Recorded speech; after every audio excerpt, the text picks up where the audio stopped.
Bienvenue sur le plateau de Cardio Online sur les JSFC 2022. Je suis Guillaume Bonnet, je suis un praticien cardiologue au CHU de Bordeaux. J'ai le plaisir aujourd'hui de recevoir Thibaut Damy de Créteil. Bonjour. Bonjour Guillaume. Alors nous allons parler d'un sujet qui n'est pas si facile mais complètement passionnant, l'impact de la mort de nos patients sur les professionnels du cœur, donc les professionnels au-delà des cardiologues, tous les professionnels de santé.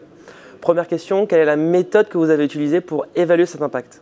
Alors oui, effectivement Guillaume, alors, dans cette première étude, on s'est intéressé donc aux médecins du cœur, anesthésistes réanimateurs, chirurgiens cardiaques et bien sûr les cardiologues de tout type, libéraux, publics, privés et hospitaliers universitaires. Et donc on a fait un auto-questionnaire qui a été envoyé online. Cet auto-questionnaire a été envoyé online de juin à septembre 2021. Donc c'est vraiment les premiers résultats qu'on a montrés. Et il y a eu 925 répondants, dont 747 totalement analysables pour la France. Alors donc un énorme panel, une grande chance. Alors quelle est l'étape psychique finalement, quels sont les résultats de cette étude?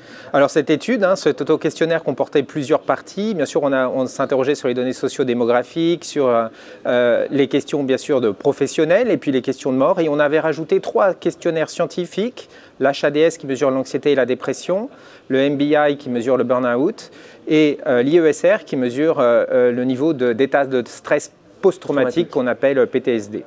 Et alors l'état psychique malheureusement des soignants du cœur est assez inquiétant puisque à peu près un tiers d'eux ont un niveau d'anxiété et ou de dépression qui nécessite une prise en charge psychologique.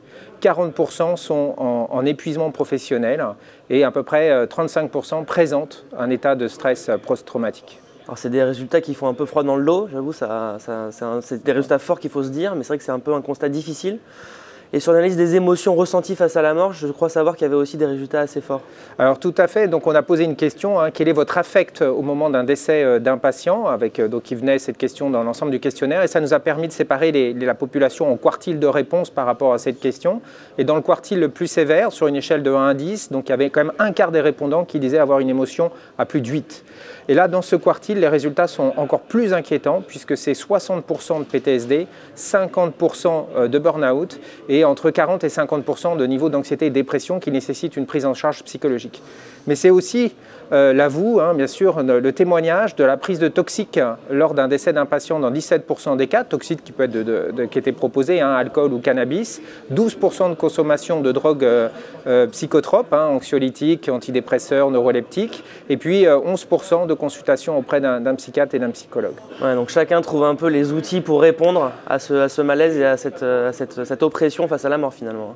Oui, et ce qu'on a vu aussi dans cette enquête, c'est que finalement, les soignants sont bien seuls en fait au moment de la mort d'un patient, d'une mort qui les impacte, et il n'y a pas de communication donc au sein des équipes, mais au sein aussi de leur famille, et les institutions comme les soignants n'ont pas pris en compte en fait la souffrance des soignants par rapport à ça, probablement par rapport déjà aux soignants eux-mêmes qui restent très isolés face à leur souffrance. Bon alors c'est des touches un peu négatives, on va essayer de faire un peu de positif, la parole elle va quand même s'ouvrir, on a quand même des leviers pour agir. C'est quoi finalement les pistes maintenant pour nous? Alors les pistes, c'est on va lancer une deuxième étude, cette fois-ci sur les paramédicaux du cœur, évidemment, parce que tout ça, ça doit se gérer en équipe, et donc on a commencé par les médecins parce qu'il fallait bien lever le loup. Maintenant, on va se diriger vers les paramédicaux pour essayer de rassembler tout le monde en équipe. Et cette année, on va pouvoir avancer également sur la production d'outils. Donc on a créé une chaîne YouTube où on a également mis des témoignages de soignants, allez la voir. Cette chaîne YouTube s'appelle Impact de la fin de vie et de la mort, brisons le tabou.